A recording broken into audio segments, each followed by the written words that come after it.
Magandang araw mga kaibigan. Nako mga kaibigan, mainit itong pag-uusapan natin. Naku po, umatras ang angas ni Senador Robin nakahanap ng katapat. At attorney, kinastigo si alias Nobrin ng Senado. Abay grabe mga kaibigan, matapos magbida-bida at feeling abogado, historian at iba pa itong si Senador Padilla. Abay ngayon umatras at walang palag matapos buweltahan ni Kong Adjong, talagang pinalamon ng katotohanan. Pero sa kabila ng pag-atras ni Robin Padilla sa buwelta ni Kong Adjong, abay hindi naman umano ito tatahimik at patuloy pa din itong magtatanong sa impeachment court. Kumbaga, magkakalat pa din kahit ano umano ang sabihin ng mga troll at mga bayaran. Kaya naman, kinastigo ni Atty. Castro ang palusot ni Senador Robin alias Nobrin. Nako mga kaibigan, abangan nyo po yan. Pero bagong lahat, pakilike muna ang ating video, pakishare na din po at subscribe na po kayo sa ating channel. Unahin na po muna natin ito mga kaibigan. Ano ba ang pwedeng itawag na alias para sa ating number 1 senador, Robin Padilla? Paki-comment lang po. Bagay din po kasi no, itong sinasabi ng nakakarami. Nakita ko lang din po ito sa isang Facebook page, hindi ko maalala kung sino. Sinasabi po mga kaibigan na bagay sa kanya yung alias Nobrin. Kumbaga mga kaibigan, nilaro yung pangalang Robin. Baga anagram mga kaibigan, wordplay. Yung alias Robin mga kaibigan, hango sa pangalan niya mismong Robin. Alam niyo po kasi mga kaibigan, no? Kaya po sinasabi natin yan, yung mga alias-alias na yan. Bilib na bilib po kasi itong mga Maka Duterte. Halos sambahin mga kaibigan ng mga DDS. Sobrang bilib. Lalo na to, itong si Harry Roque. Isa na po yan. Ang sabi niya mga kaibigan, ang galing ni Robin Hood. Nilamon ng abogado ng prosecution. Lumabas pa nga daw mga kaibigan yung talino at kakaibang paggamit ng logic at analogy ni Senador Robin. Tulad daw nito mga kaibigan. Saglit lang to . Palagay niyo po ba kung meron confidential fund si former Senator Angara na sa ngayon ay secretary ng DepEd, maaari po bang napigil niya ang mga shooting incident sa mga paaralan? I cannot speculate. Wala pong speculation. I Sa tingin lang po niyo, apologize, kung Your Honor, meron I cannot siya, speculate. sabi niyo po kasi kanina, sumang-ayon po kayo, kung may confidential fund, maaring makapigil, makapagbigay ng kapayapaan, law and order. Sa palagay niyo po ba, kung meron siyang confidential, ano lang naman po yun, yes or no? Kung hindi po kayo naniniwala, hindi no? No, Your Honor. Isa po yan sa naging basihan po nila. Dahil mukha daw hirap na hirap itong si Attorney May, talagang lumabas yung pagiging matalino ni Robin Padilla. Yan po yung naging basihan ng mga Maka Duterte tulad ni Harry Roque kung bakit naging magaling at nakakabilib ang pagtatanong ni Senador Robin Padilla. Ang sabi nga natin mga kaibigan sa huling vlog natin, paano sasagot ng maayos si Attorney May kung puro haka-haka, hypothetical ang mga tanong at wala pang connect mga kaibigan sa mismong impeachment. Diba? Ang mas maganda sanang itanong kung sino nga ba ang mastermind dito. Kung saan ba napunta yung pera ng taong bayan? Kung tama ba yung pinagkagastusan ng confidential funds ng ating Vice Presidente? Kaya nga mga kaibigan, di ba? Sa mga ganitong tanong ni Senador Robin na walang kwenta, di ba? Walang kasusta-sustansya. Abay hindi po pinalagpas yan ni Kong Adjong. Sa totoo lang mga kaibigan, na tila pagbabaluktot ito sa katotohanan at pag-iiwas sa pananagutan ng kanilang amo. Pakinggan po natin to. Talagang ang ganda ng sinabi dito ni Kong Adjong. Alam niyo po, ang unang-unang tao na magre-request kung kinakailangan ito, ang kalihim ng ahensya. Correct. Since hindi po ito ni-request ng Department of Education sa pamumuno po ni Secretary Sani Angara, ibig sabihin, hindi nila kailangan. Dahil naiintindihan po ng DepEd na wala ko silang direktang mandato na gumawa ng kung anumang aktibidad na resembling work of a security agency. That's number 1. Number 2, wag ho nating sayangin ang ating oras sa mga hypothetical questions. Totoo. Balikan ho natin ang realidad. Bakit nung request ba ang DepEd nung panahon ang nakaupo ay si Secretary Vice President Sara Duterte ng confidential funds, maayos ba ito na implement? No. Nasolusyonan ba niya yung mga problema, halimbawa, ng DepEd? Hindi. Yung pangunahing problema ng DepEd, ang naging resulta, kinakailangan pa natin magkaroon ng EDCOM para makita yung mga problema na naidulot at hindi pa nare-resolba. Andyan na yung undelivered laptops, andyan na yung mga unfinished na mga buildings nung kanyang kapanahunan. Pero bagsak po tayo doon sa confidential funds. Asan ba talaga ginamit ito? Ayon sa testimonya ni Mr. Otonio, ayon sa testimonya ni Ms. La Chica, mukhang yung ginamitan ng confidential funds ay pag-additional na payment or gastos sa mga surveillance na ginagawa ng more than 400 plus security guard para mag-surveillance doon sa area kung saan pupunta ang Vice President at may make sure na safe siya. Yun ang ginamitan ng confidentials na to, mga informants. Kasi kung may pupuntang lugar, magpati-tree planting, magka-Christmas party, kinakailangan na safe muna yung lugar, i-surveillance muna nila at gamit nila yung confidential funds, babayad sila ng mga informants to make sure that when the Vice President is there, all things will run smoothly. Yun po ang pinaggamitan. And we're saying this as a matter of fact because that's according to the testimonies of the witnesses, especially from Mr. Ortonio. So, let's move out from the parallel universe that has yet to be created or that is not happening. Let's talk about confidential funds as a matter of fact. And these are the facts laid out in the 2 or 3 previous trials, impeachment trials. Tsaka dadagdagan ko, out of the DepEd confidential funds, first, second, and third quarter, kung di po ako nagkakamali, meron na pong initial issuance of this allowance. So, ibig sabihin, even the question is not really about the confidential funds, but how it was spent.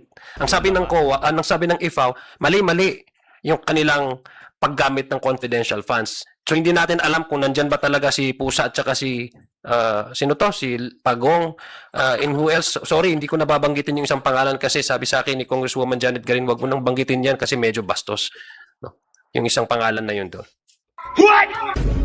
Yan ang tamang pagsagot, di po ba? Ganyan.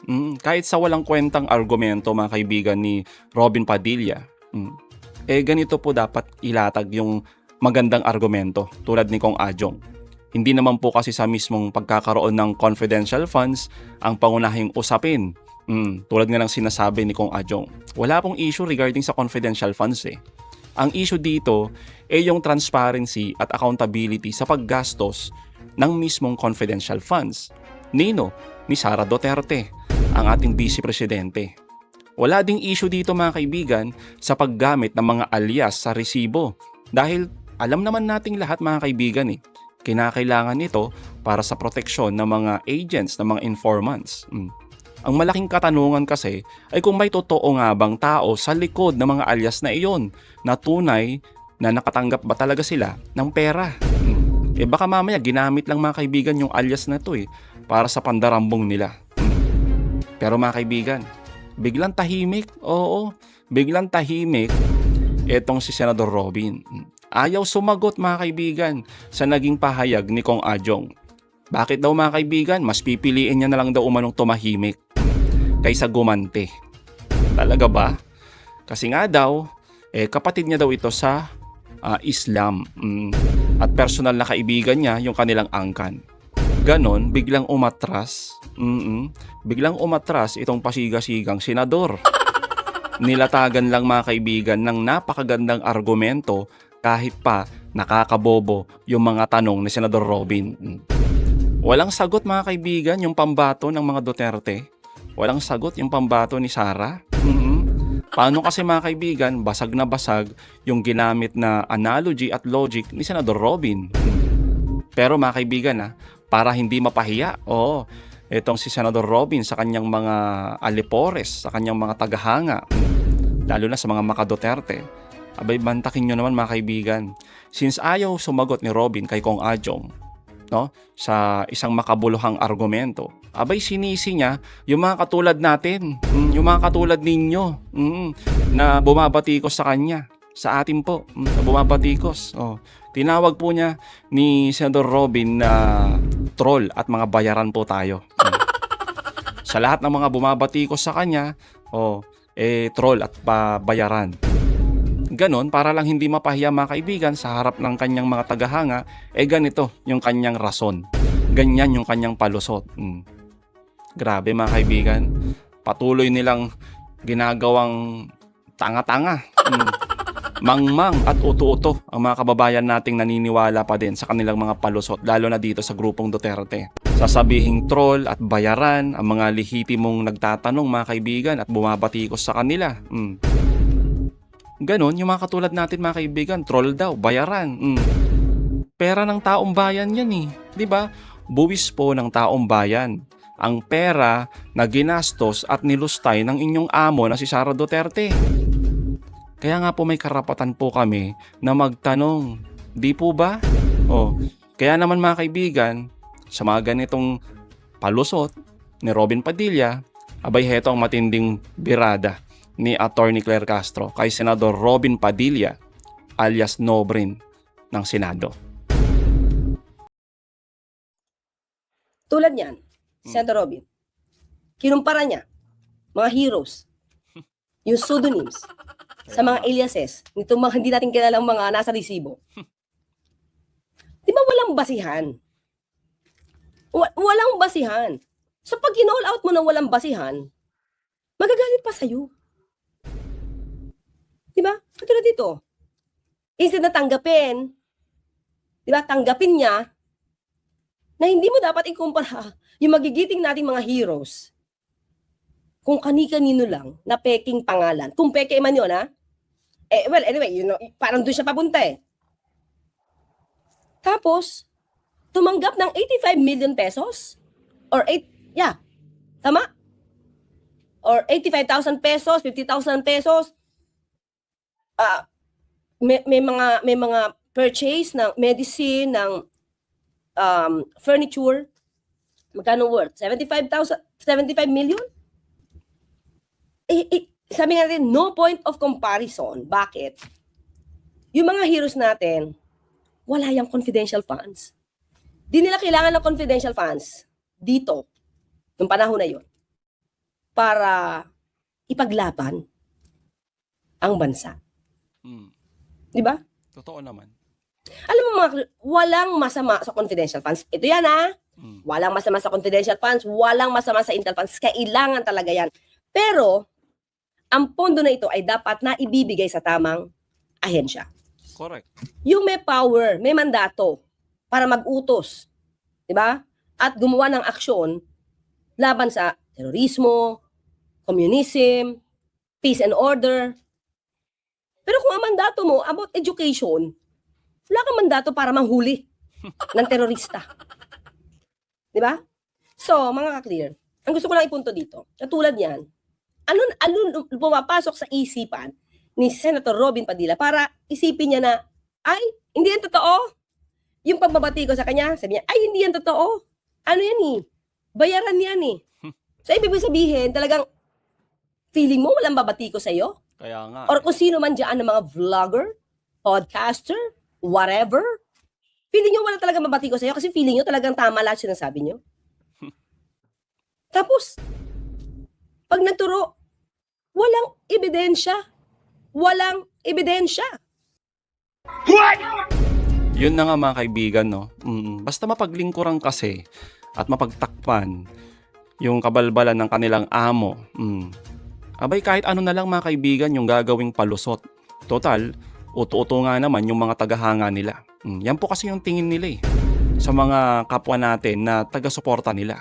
Ang baba ng tingin nila mga kaibigan, no? Ginagawang bobo at tanga. Tulad na lamang nito mga kaibigan. Sabi ni Robin Padilla, siya daw ay binoto ng totoong tao at hindi daw sa mga bayarang troll. Sa mga bayarang troll mga kaibigan, wala siyang utang na loob. Sa mga bumoto lang sa kanya. Yan magaling mga kaibigan. Diyan magaling itong si Robin Padilla ang maglihis ng usapan. Kung binabatikos po kayo, Senador Robin, no? Abay sana'y tanggapin po ninyo. Binabatikos kayo kasi may nakikitang mali. At kung sa tingin nyo naman, tama po kayo. Tama yung sinasabi ninyo, tama yung ginagawa po ninyo. Abay panindigan po ninyo, sumagot po kayo. Kaso hindi Tulad na lamang niyang sinagot kayo ng magandang argumento ni Kong Adjong. Ayaw niyong sumagot. O ano yung gusto niyong ipalusot dito? ganito na naman mga kaibigan, magtatago na naman sa mga botante. Sa mga bumoto po sa kanila. Okay lang sana mga kaibigan yung ganitong rason no? Yung ganitong palusot. Kung sana yung mga nagpapasahod sa inyo, yung mga bumoto lang sa inyo. Kaso hindi Senador po kayo ng Pilipinas, tax ng lahat ang nagpapasahod po sa inyo. Kaya sa taong bayan kayo magpaliwanag. At sa taong bayan din po kayo, dapat may interes, no? Hindi lang sa amo ninyo at hindi lang din sa mga bumoto sa inyo. Sana maisip po ninyo yan No? Kaso wala mga kaibigan No brain nga alias no brain. Ay nako, tuloy natin to. We're not talking here of voters. Totoo. Diba? Hindi natin pinag-uusapan ng botante dito. Ang pinag-uusapan natin dito kung paano kang magtanong at kung paano mong gagamitin yung iyong katalinuhan para hindi naman maligaw yung ibang tao. Kaya nga. Kasi ang layo talaga ng comparison noon mga ka-clear. Ayoko man siyang i-judge. Ayoko siyang i-judge. Pero gagawin ko na lang to para sa mga bayani natin. Sobrang respeto ko sa mga bayani natin mga ka-clear. Wag mong ibaba. Wag mong ibaba yung level ng mga bayani natin na kasing baba nung mga sitwasyon nila Mary Grace Piatos. Diba? Totoo. Sino ba yung mga tumanggap ng medicine na worth na mga millions of pesos? Kukumpara mo doon? Diba? Yun lang yun Tapos, ang sasabihin mo ngayon, parang ganito yung ginagawa nila. Kay VP Sara. Binoto siya ng 33 million na Pilipinos, tapos papa-impeach mo. Hello? Hello? Ibig mo sabihin, kahit magnakaw yan, kahit pumatay yan, wala nang pakialam kasi 33 million na Pilipino ang bumoto sa kanya. So hayaan na lang natin na mag-meltdown ng mag-meltdown, hayaan na lang natin na magmura, at hayaan na lang natin magbanta ng buhay. At hayaan lang natin gastusin ang confidential funds using this kind of receipts. Diba? Ganun ba yun? Ganyan yung gusto nila. Hindi na natin pinag-uusapan dito yung boto.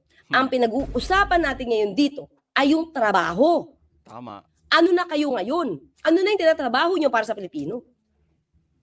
So, huwag natin pag-usapan. Huwag nyong ilayo yung issue. Tapos puro haka-haka. Haka-haka.